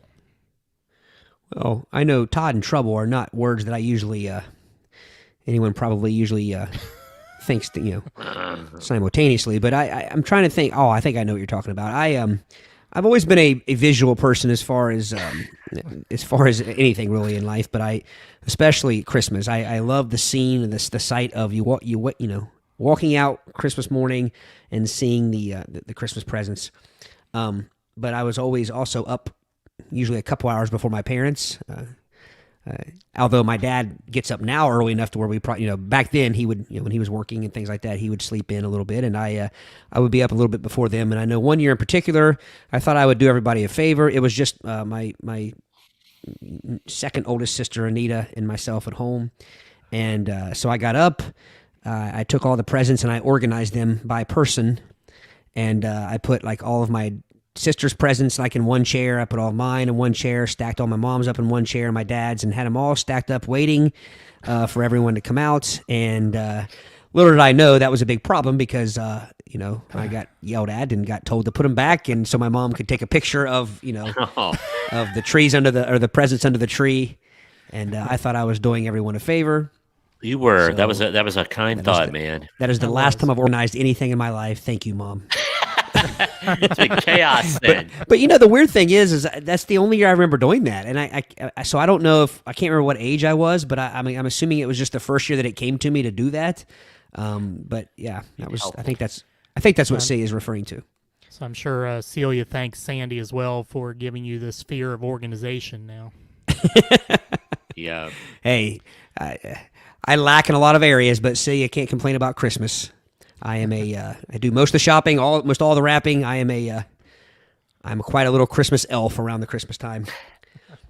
By the way, we want to invite the audience to chime in on their favorite Christmas memories. Bring a couple on here. Howard, 1967, got the Batman cowl, helmet, cape, utility belt. Loved it. If I still had it in decent condition today, would be worth $5,000. I'm sure we all have presents. Yeah, I was going to say that gotten back then that would be worth a lot of money if we still had them. My Star Wars stuff was so well played with. Yeah, Star Wars stuff. I don't know if the Masters of the Universe stuff was worth anything or not, but. All right, Matt, first electric guitar was the most memorable. Mom bought it for him like 2 days before he asked for it, so very good. Cool. Man, Matt, you think you know how to play it by now. Ha ha! Oh. Got him back for that inflatable wiener comment. I didn't even say anything about that. I just put it up on the screen. Now you have told everyone what the... Let it out of the bag. Or put it above the bag. I don't know. Yeah. Call it a mistletoe. Becky says Dollhouse from her grandparents still has it and all the accessories. I can nice. Still in our house. By the way, does anybody else struggle seeing the comments you put up there, Eric? I if you notice, every time I'm like trying to see them. You need to wear some glasses like me and Brady do. Getting old. Thank you, Celia. Yes, Celia attests to what Todd says. He's not lying to us. He does 95% of the buying and 85% of the wrapping. So I like to spend money. All right, Joe, most memorable Christmas 2004 ice storm, 5 days without power. Dude. Oh, yeah. Say and I were just talking about that today. Yeah. Yeah. I was very fortunate. I was the only one in my family. I lived outside of Fayetteville at the time. We didn't lose power. Oh, now the hurricane that rolled through 4 years later, we lost power for a week. But that ice hurricane, yes. Didn't lose power. I think we were we lived on Graham Street at the time, Eric. So this is probably about. I'm sure your dad's electric would have been about the same. I think about 3 days. But my parents out on Staten Road, I think they were, which they would have been closer to Joe. They're on Purdy. They were out about 5 days as well. So. Right. There was another time, and I can't quite place the year, but there was a bad snowstorm, and we had to stay in the basement because we just closed it off. We lost and had the fireplace going because it was so cold. And but my mom, there was a gas stove at the United Methodist Church, and she prepared some Christmas food there because our stove was electric. And I can't remember what year that was, but it might have been the same year as the Bengals freezer bowl. Yeah. But speaking of, we were talking about, I mentioned the Christmas there with my kids, which again, this is a whole other topic. I'm sure that we all could have some fond stories to tell, some fond memories to tell stories about. But one parent fail that I can bring up was around Christmas time. Say and I, our anniversary is on the 16th, so it's close to Christmas. Well, we had gone like the weekend after our anniversary, we had gone to Gatlinburg. And we took the kids with us, and it was our 15th anniversary, I believe. So I'm not sure. Might have been before that. Anyway, so if you've ever gone to Gatlinburg and you've walked around and you've sampled the tastings, like the moonshine and the wine samples, and so we did that, and because we didn't drive, we stayed downtown and we walked everywhere we went, and so we had bought the kids. They wanted some candy at a candy store there, so we are back in the hotel room, and Say and I are kind of watching TV, and we happen to look over, and our kids are taking their candy, and they're doing samplings, like they're doing like from watching us do the alcohol samplings. They were doing they were feeding each other the candy and pretending they were staggering around sampling and the goods. Nice. Yeah. Right, Parent fail. Becky, Christmas Day, my mom told us she was pregnant with my sister. I was shy of 10 and devastated. That's Joe Pilger's wife. We'll be seeing her tomorrow, so sure she'll probably be hearing about that comment, so I had to put it up there. Yeah. Howard, one of his favorite memories is the Santa cabin that sat on the courthouse square in Georgetown. I don't remember that. Oh. Well, that now, rings a bell. I do not remember it, but I do have pictures, and this is an interesting, neat story. They used to take pictures with Santa there at that cabin on the courthouse square, and you got your picture taken, and the pictures were numbered. So I have a picture from 1972 or 73 of me with Santa, and I can't remember what number it had on it, but my late wife, Jennifer, also had her picture taken, and her number on her picture was like 2 or 3 behind mine. So we were in line together, getting our pictures taken as babies at the courthouse square in Georgetown. Wow. That's really cool. How many years did that go on there? How many years? I'm trying to remember if I ever... I don't know. Like I said, I don't remember it. I remember hearing about it, but... Yeah. But I saw here in somebody that's still living there in Russellville in that area could probably chime in here. I've been seeing on Facebook like a Santa in a store window there in Russellville somewhere, where people can go and be, social distance and be safe and see Santa out the window and interact with the Ute. So anyway, if you're looking for to go see Santa and be able to social distance, then I know Russellville, Ohio, somewhere. Somebody, again, probably knows more than I do. I have just seen pictures of it on Facebook, and I did see that it was in Russellville. So it's all I know, but if you're wanting to take your kid to see Santa through the glass window there. That reminds me of a Cincinnati must-do. Back when we were real little, Shillito's, the window, they would have the elves. They would have the Christmas display in the window. It was like little animatronic elves and everything. That was always a big deal. I seem to remember seeing that. Were they creepy? A little bit, yeah. Yeah. All right, Christy, with a little history nugget there, the Santa cabin / trailer is what became the stage of the Brown County Fair. Interesting. Really? And I will say this, I don't know this for sure, someone maybe can chime in on this. Probably the Santa shack at the courthouse stopped right about the time the courthouse burned down in 77. I'm guessing, maybe. I don't know. I mean, we would have been 6 years old, so I don't necessarily would have remembered it, but sounds like the work of Krampus. Or Eric and or Todd. Do you guys remember at the Sardinia Methodist Church, they would have a live nativity scene? They had some animals, like some donkeys and some sheeps and things like that in the parking lot, and there was like a live nativity scene in animals. Right. Correct. Right beside of it. I'm not sure. Right, I think I vaguely remember that. Another couple comments here. I got to go back up for this one because it's pretty funny. This goes back to our Batman discussion. Best meme ever. Robin says, quote, Batman, the Batmobile won't start. Batman, check the battery. Robin, what the F is a tree? Nice. Oh, that's great. Oh, man. And by the way, a shout out to Kyle King. If you go to our isms on the website, Kyle has an ism that we added. He's been immortalized. Isms. You have been immortalized in our isms. You have created an ism. I believe it was annusery. Annusery, yes. And Brady created a definition for said term. So, Kyle, if you'd like to go view that, if you'd like to change the definition, we'll allow you to do that as well. It's your term. It's your word, man. We're just living it. Yeah, if you get do with it what you like. Yeah. What do you guys happen to have a favorite Christmas song? A couple more comments for you. Becky, I love her now. Nice try, Becky. Yeah, too late. I'll probably let you hear about that. That wise man left the manger long ago. Mrs. Wilson asked for a snowman snow cone machine for 3 years straight. Finally got one. It was broken, and I ended up with a Clue game. Were you upset with the Clue game? That's the question. That's not a bad consolation gift. No. Yeah, that's not right. bad. Did you want to murder the person that broke it with a candlestick in the study? Or did it come broken? Or did someone else break it? Yeah, I read it. Remember I read it as it showed Iceberg? up broken. Yeah.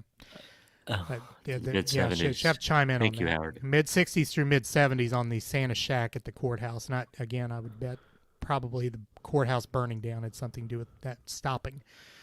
Christy, the Shillitoes elves were what moved to the Eastgate Mall when we were kids. That is true. That is true. And by McAlpin's, I believe.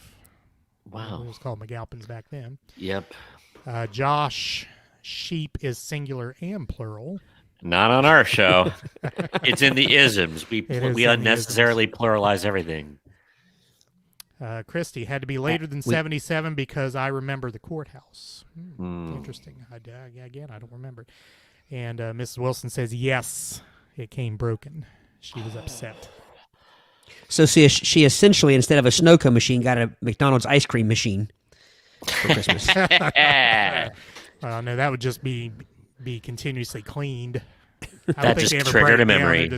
No, it's being cleaned right now. It's being cleaned at 4 o'clock in the afternoon. Hey, that just triggered and I must have been about 5. I got the Fisher Price Little People McDonald's that had the cars with the drive-through, Right. and it came with the sign. So I was aspiring back then. It was pretty awesome too. Speaking of Fisher Price, and I did this, and I can't say whether I got this ever for Christmas or not, but the coolest Fisher Price. Now, people will talk about the barn with the moo sound when you open up. Yeah. Now that was cool, and that was probably annoyed parents to no end because you open up the barn door all the time. Brr, brr, brr. I was more partial to the parking garage. I had that too. And the little crank, and the bell would ding, ding, and it had like a cloverleaf ramp down. Yes, that was outstanding. Then you would reenact the scenes you saw in Starsky and Hutch, and and do car chases in it. Yes, right. Some of my favorite gifts would have been Masters of the Universe based. I was about that age where the He-Man stuff was pretty big, and I remember both. I can't remember if it was the same year or separate years. I got the Castle Grayskull, and was it Snake Mountain? I believe so. What was the lair of the baddies called? And Snake Mountain was awesome because I thought it was Skull Mountain. Skull Mountain. No. It had a skull face, didn't it? Castle Grayskull was like I said, that was the good guy. That was He-Man's castle. Yeah. But the baddies had a place too, and I think it was called either Snake Mountain or whatever it was. It had a microphone, a real working microphone that was a wolf head. It was a microphone with a wolf head at the top of it that stuck out of the top of the castle, and you could actually do your rich little. Skeletor will now sing Gunga Shane. Need to do the podcast with the Wolf Mountain microphone. Oh, man. Yeah, I don't know if it was called. Let me look it up real quick. You were talking about noise. My sister and I, when I picked up the dog today, we were talking about this, and there was one Christmas we did in Florida in our RV, and I got a game. It was called Cat's Eye, where you put the marbles in this funnel, and then you would push the button, and you had to give all the marbles that were your color tray, and throw all the other colors back until once you filled in your tray, then you got the black marble, and you could yell Cat's Eye. Well, of course, being a kid, we woke up pretty early. It's 5:30 in the morning, and we were in a campground. And we were not allowed to play the Cat's Eye till after breakfast because it was right, Cat's Eye. So. The mouseman was have none of Cat's Eye in his presence. Neither did the neighbors. I'm gonna. All right. Trying to find a picture of Snake Mountain. I guess Howard had a Mr. Peanut Butter maker that was also broken up on receipt. Wonder what it was about the food makers. Also said Alan Oppenheimer voiced Skeletor. That name sounds familiar. I don't know what else Alan Oppenheimer did. I remember Oppenheimer created the atomic bomb. Yeah. Hey, Todd, I always had a problem with like one of the Masters of the Universe figures. One of the lamest ones, and I don't know if he was a villain or a hero, but he was Mossman. Mossman. And he was a velvet. Yeah, he was a villain, and he smelled. He smelled of moss. Did the skunkman smell of skunk? Stinkor. It wasn't skunkman. It was stinkor. Stinkor. Not stinker. Stinkor. STINK or. And he was scratch and sniff. He was scratch and sniff as well. He smelled like a pulpit. He smelled just like a pulpus. A pulpus? A pulpus. Well, what was Mossman? Mossman smelled like moss. He smelled earthy. He smelled earthy. He smelled earthy. Like he smelled the clerk at High on the Hill. He was Not covered grass, in carpet. Moss. He was covered in indoor-outdoor carpet. He was covered in the same stuff that our grandparents, like the patch portios, the porch patios or whatever. The patch portio. That's good. If I ever make it into famous acting, I'm changing my name to Patch Portio. But think about how innovative that was to have action figures that smelt. That stank. They actually had a stank to them. All right, I put Celia's comment up here. I will just say that's truly outrageous. I remember getting my what did Merman smell like? Her gem doll, truly outrageous. She was her idol. Nice. So yeah, I think I don't remember Jim even. It seems like that was before our time. So yeah. No, it would have been right. Yeah. Yeah. Eric, how do I get a picture up here? Share screen. Well, hang on a minute. I got a picture of Snake Mountain. Ooh, it was Share called screen. Snake Mountain. Well, I'll put a few more comments up while you're looking. Alan Oppenheimer also played the doctor who created the bionics for the $6 Million Man. Well, Ooh. Okay, there you go. Hey, I got that for Christmas one year. $6 Million Man. Okay, Eric. Amy wants to know what's in your glass, Todd. Which one? Which one? You have more than one glass? He's double fisting it. I had eggnog to start the night. Does it have adult beverage in it? And I'm drinking water. It doesn't have adult beverage in it. It is the Evan Williams brand eggnog, which is it's bourbon based. So it does have bourbon in it, but it's not like made from dumping bourbon into a nog. Gotcha. So look at that. $1,662. Yeah. Wow. Look at that beautiful thing. Gosh. Don't you wish you still had that? It's kind of hard to tell, but can you see where my cursor is, or does it show up there? Does it not show? Cursor. No. Well, if on our right, see how that thing that looks kind of like a demented purple Alf? Yeah. Yeah. Actually, I know exactly what you mean. Well, to the Or right Gonzo diagonal and the of that. Muppets. Yeah, I was thinking, Gonzo. To the right of that diagonal, cattywampus, there's that's a little gray thing there. That is a wolf head. And so that is, and let me do one more here for you. Said microphone. Ooh. Now we can see your cursor, whatever you just did there. Okay, I'm gonna. Yeah, I see it. Can now. you? Can you see the back of the microphone there? I can. Yes. Yeah. So is that detachable? So that was a microphone. I sense the villainy. It stayed. You could unhook it. But you couldn't detach it completely. But you could unhook it, and it had probably a foot or two long cable. This got me thinking, like, okay, because this is kind of like, this is a big play set. My big score one year was I got the Death Star play set for Star Wars, and my mom hated that. She said it's nothing but cardboard and plastic. It's like, well, who cares? It's awesome, and and then I asked her about it one day. It's like, hey, do you have the Death Star still? It's like, no, I gave it away, and I think I sobbed for 20 minutes. Hey, wait! One of those pictures is a major prize, Todd. Fragile. Fragile. Fragile, yeah. That's the box you get this in, right there. Fragile. But, it's amazing when you think back of what we had that would be worth money now. I mean... oh, man. I know my most valuable toy is the full-size, like the 12-inch Boba Fett action figure. That's just worth it on God. And I played with it till basically the rubber hands of it broke off. They deteriorated. If I still had that sucker, I mean, it's worth major bank. Yeah. Indeed. Yep. All right, Mrs. Wilson. Every year her oldest sister would get her a baby doll. Her oldest sister's 15 years older than she is. She was a tomboy. She did not want those kids. I'm sure your kids are happy that you finally came around to wanting kids around. Man, even though do you know what else struck me? Young. Sorry, I've got the BB rattling around the gourd. So we watched He-Man, and there was a place that Dukes of Hazzard had action figures and $6 Million Man. I don't know if that would go. Would that happen today? I mean, it's not like you could have the Breaking Bad action figures in play set or the Sons of Anarchy with live action, wood chipper wood chipper. I think I've seen Breaking Bad action figures. I mean, is it Todd McFarlane or one of the? Is that his name that makes the? I've seen.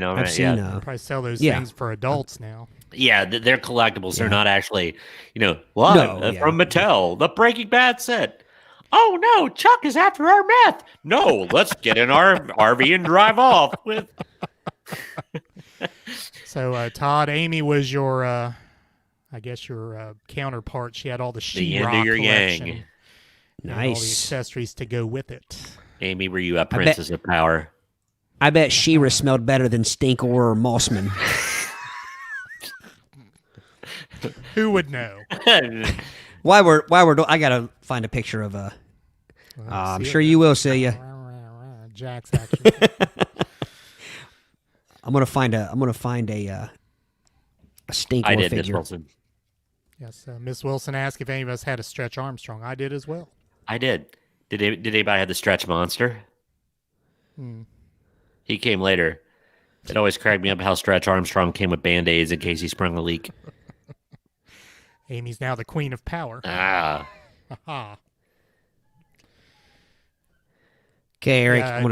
Did you stretch the Stretch Armstrong until the gel inside, you ripped it apart and the gel inside? The rubber deteriorated. It had gotten a lot of use.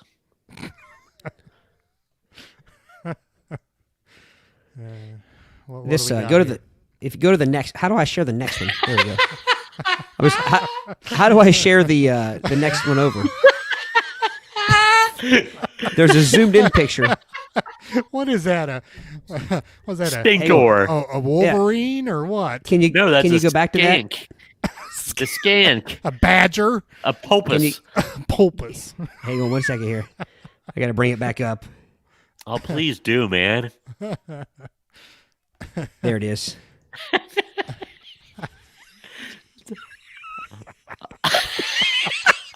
It looks like a stink owl. I want to see Mossman. Well, I'm going to look him up too. But so the whole idea Why is, does a skunk get a Speedo? There's alliteration you don't hear every day. Yeah, skunk and a Speedo. Why are his gloves and his footwear and his Speedo are such a distinct color from his body and his? Well, why does he have webbed striping? Why does he have webbed feet? Do you think he's a? You're asking why. Do you think though that exactly? You're asking why a mutated skunk has webbed feet?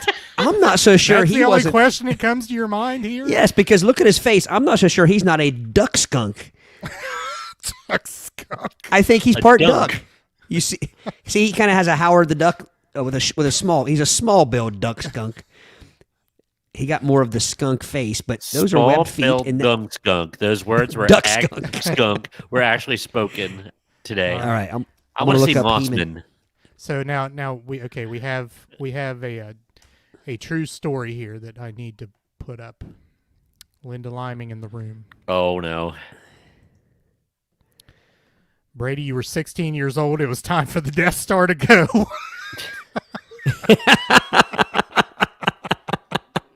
Hey. Dylan Shelton enjoyed it for quite some time until his mom, feeling like me, gave it away. So you're saying the Death Star got 32 years of use or something like that? Man, it's never time for the Death Star to go. Heck, it even made an appearance in another movie. So All right, I'll go along with your mom, Brady. 16 is about time. Unless you're going to put it up on a shelf somewhere. Were you still playing with it at 16, or was it? No. As soon as I said that, I was like...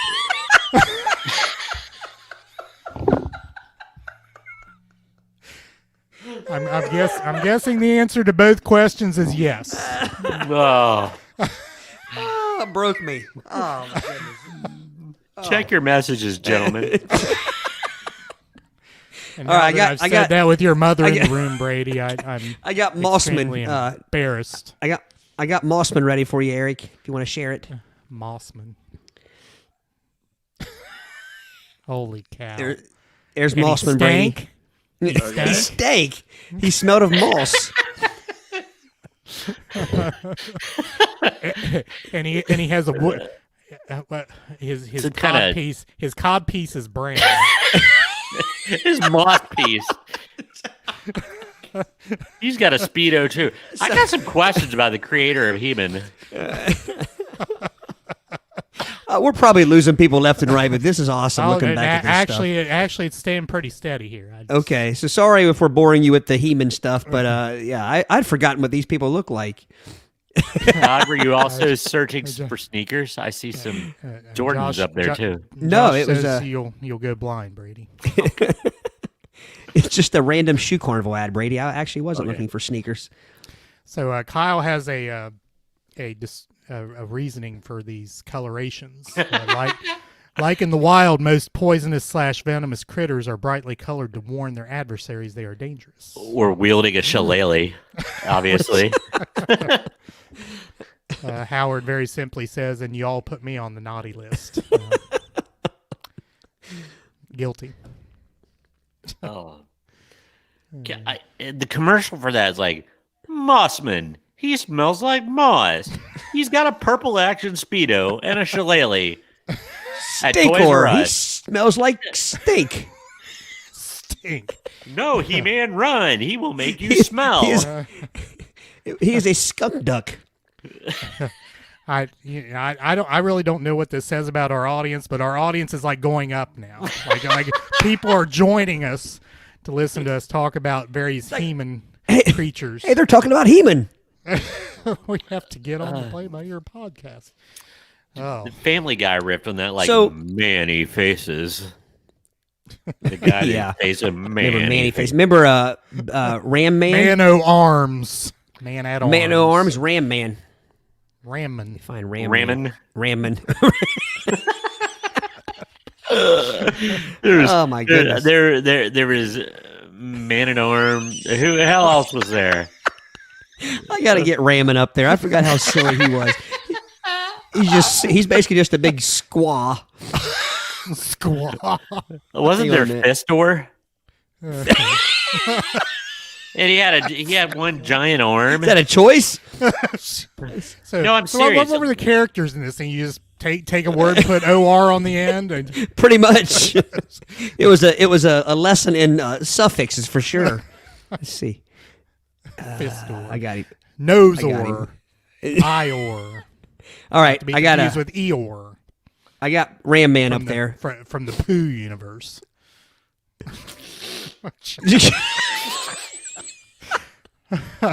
Ramman has no neck.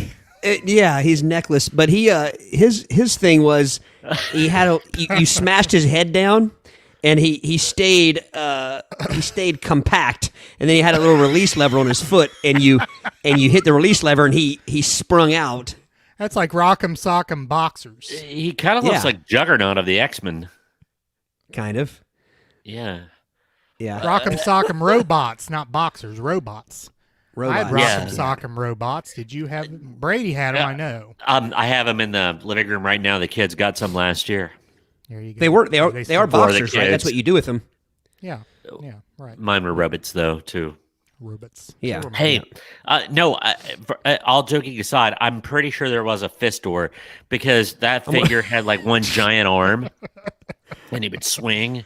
Oh, it was like one supersized arm. Like, here he is. You were a little off on the name. Was I? It was.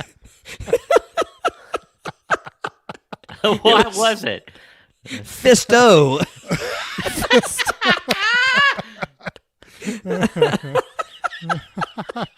See? All right, hang on, man, I gotta scratch.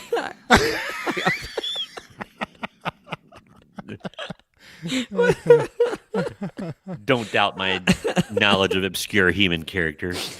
So Amy, were all these characters in the She-Ra universe too, or just in the He-Man universe?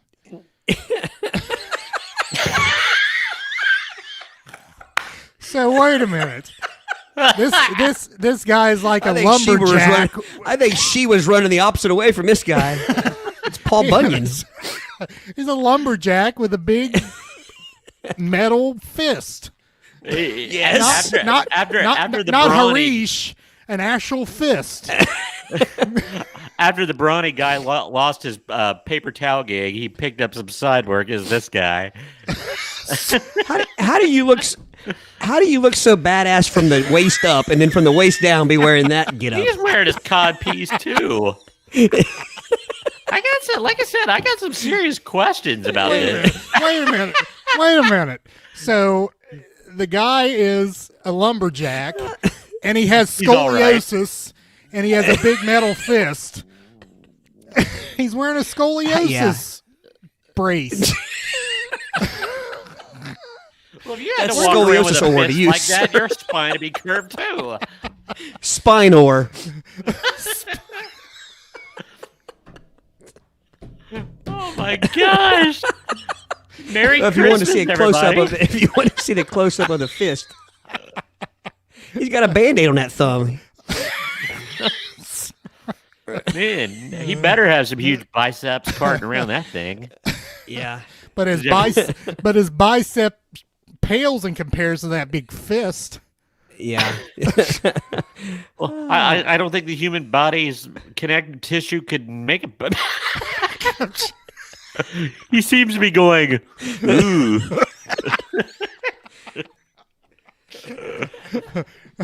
It's like a Great Dane in the next room, Brady. He's like, oh my goodness. He must have Can accidentally you think of any forgot he more had that characters, giant Brady? fist. Check out this guy's codpiece. well, he has some protective got a gear bullseye there, on it. was. Please. Who's that guy? Who's that guy right there? I'm not sure. He's got a. And Roethlisberger. You know what I think it is? No, I think it is two different generations of Fistor. Maybe it's Fisto and Fistor. But which one of those Fistors would win in the fight? I don't know. I see the this old one's West bigger. one, Fistus. Well, now the one on the right has a smaller fist, so therefore he needs a Fist sword Eastwood, as you well. Brady. Fist Eastwood. So the guy on the right has a smaller fist, so therefore he needs a sword as well. The Fistor on the And a left, bigger truck. Yeah, and he's got this going on down here. Yeah. And it looks like a what's above his codpiece? Is that a ram? I see some horns and two eyes. Is that Krampus? Maybe it is Krampus. Man. For Amy, you want to for Amy, I'll look up She-Ra. Ty, how old is Ty, Amy? Is teenager, younger? Amy did say Old they had a enough to know lot the of Masters of the crossovers Universe. from the She-Ra to the He-Man universe. I know she was the Princess of Power. That's Celia says Fistor looks like the guy from Seven Brides for Seven Brothers. So I'll take her word for that. Bless your beautiful hide. Let's see. So Howard says, so now we're all in agreement that the creators of He-Man and company were all perverts. Well, they do look a bit different nowadays than they did back in the 80s. They just never thought I would ever hear check out that guy's codpiece. You may hear anything on this show. I have a She-Ra figure up here. For all Amy. right. Ty is 14, so welcome, Ty. You're probably Welcome, Ty. by far our youngest viewer. But probably our maturity level is probably under 14. So yeah, probably. I'm sure he's more mature than we are. On that So one. Indeed. yeah. I have the She-Ra figure up whenever you're ready, Mr. Fiscus. Here we go. There it is. She was pretty hot. She even had opposable hair, right? Like go back to that previous picture. What was that? Well, I'll zoom in. She looks like a Valkyrie. Valkyrie. There. That just looks like she's taking a picture at a theme park, where you stick your face through it. And Eric asking me to zoom in. What is he? Is he Booger from Revenge of the Nerds? We got Helmet.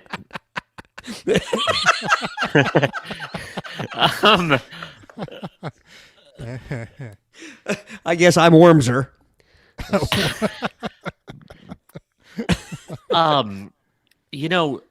This has inspired me because there on Netflix there is a series called The Toys That Made Us, and I've not checked it out, but evidently there's an episode on He-Man, and probably when I get out of here and get my kids and the giant dog to bed, I might have to check this out.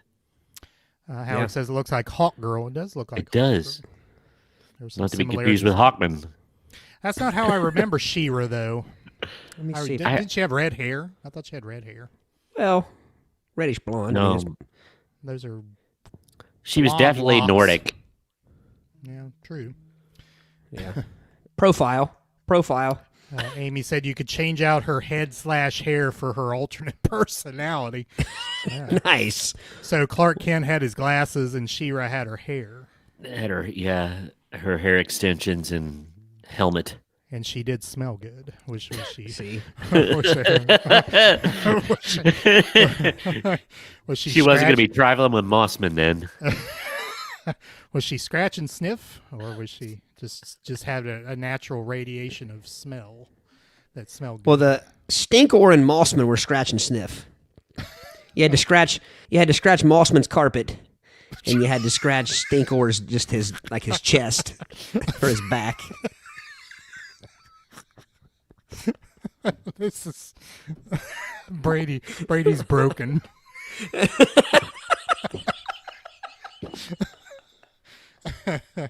Oh, we are devolving very quickly. Even the 14-year-old saying, "Why don't these guys grow up?" Oh my gosh, it's been a while since we've been broken. The old Black Betty was the last one. I remember the big breaking. Whoa, black pudding. Bam, down. Yeah, it was the black pudding. It was the blood pudding. It was blood pudding. Yeah. Yeah. Oh my gosh. All right. Well, we're approaching 2 hours. Yeah, I was gonna say, we even reached Howard's limits here. So maybe it's time to go. I think our slap happiness has just went on. Oh man. Yeah. Well, it's Christmas. Our show's the gift that keeps giving. Yeah. So if anyone, before we leave, if anyone has any more Christmas, I guess, cheer or Christmas stories or Christmas, traditions that you are for, against, whatever, if you want any last minute comments, you're welcome. Sorry, Amy. Amy. Blame it on Brady. Is he asking? Yeah, blame it on Brady. Hopefully he's not asking where She-Ra is. Yeah.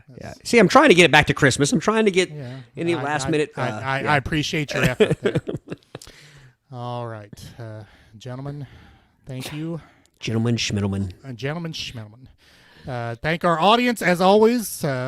You add exponentially to what we do. Thank goodness. We would be cast adrift without you all. Those of you guys that ordered T-shirts and masks, we kind of got an update that a lot of those had Merry Christmas been shipped. Merry Christmas, brother. Thank you. Yes. Yes. Those things, if you ordered them, they should be on their way. Did you get it? Were you told they were shipped? I hadn't gotten that. I haven't gotten that. They were getting ready to. Yeah, I got a shipment. I shipped my shirt. Remember the. Sorry, it just came to my head. I shipped the bed. What was that? What were those Kmart? Or I can't remember what those commercials were.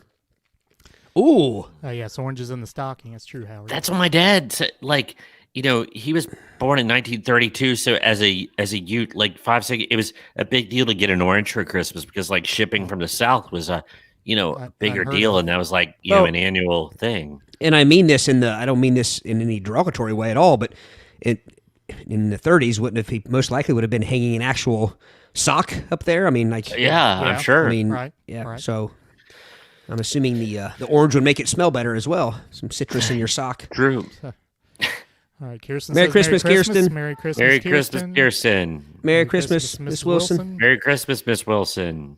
And as we leave here, once again, we ask that you visit our website, www.playitbyearpodcast.com. Register for updates on our show. Get on our email list. Getting ready to compile that now. We have 2 names on the email list. We want to see a lot of names on the email list. And we'll send some things out. Also, we invite all of you who are listening or viewing on our personal web pages. Some are on mine, some are on Brady's, some are on Todd's. Go to the podcast Facebook page. Play It By Ear Podcast. Search that on Facebook. You can like us over there. We're at over 500 and some people follow us. I don't know, it's low 500s and 480 some that are fans or whatever you call those on Facebook when you like a page. But we invite you to go do that as well. And with that, gentlemen, anything for the good of the order? Just Merry Christmas and Happy New Year, everybody. Yeah. Yep. Enjoy yourselves. Be safe. Watch out for Krampus and the Yule lads. Indeed. All right. Join us. I don't know if we've decided about next week yet. We've kind of had discussions. We're planning on Wednesday. I'm not sure what we're planning on Wednesday. It may be something different. Stay tuned. Stay tuned. 7 o'clock next Wednesday. And join us then. Todd? Yep. I didn't have anything to say. No, I was nodding in agreement. You need to say what you always say to come on. Close Sorry. us out. Peace. Merry On Christmas. earth, good world of men.